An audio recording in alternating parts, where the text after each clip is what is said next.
Hello, my darlings. Welcome back. What happens when you start prioritizing yourself, get out of the matrix, and stop listening to all the chatter internally and all the bullshit? I'll tell you, you start appreciating things. You start appreciating yourself. You start appreciating quiet moments. You appreciate nature. You appreciate the smallest things because you realize how big they actually are. When you've been through emotional volcanoes, or you've struggled with really difficult relationships or loss or grieving, it has a way of putting things into an entirely new perspective where just finding peace and being in your truth is all there is, and that's everything. But it starts with you having peace within yourself. And be honest, how many of you listening really feel at peace with yourself? Really feel like, hey, exactly where I am is where I want to be? And it's not big things, it's just quiet moments, and knowing that you show up in the most authentic way and that you are just happy with you. Words are confirming that. Being happy with you. You have one journey, you have one go around, and it's really, in the grand scheme of things, a very short period of time. Are you living your life that you want to live, or are you living it for everybody else? If you are, chances are you have some childhood wounds and some parts of you that really need to be healed.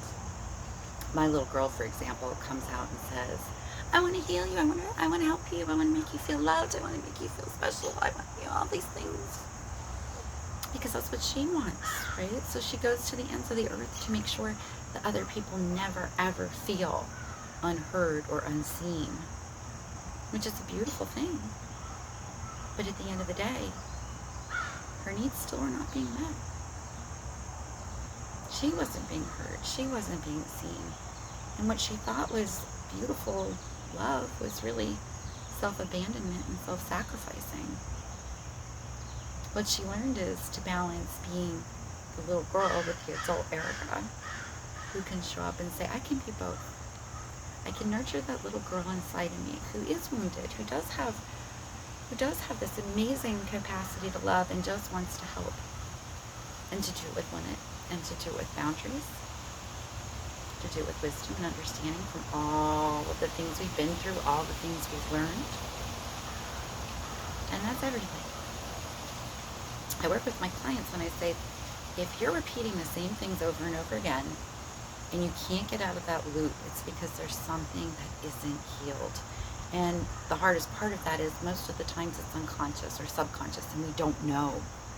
We don't know what it is that we're looking to heal, but that's what this podcast is about. Finding your fire, finding your purpose, finding your voice, and saying, can both be true? Can both be true?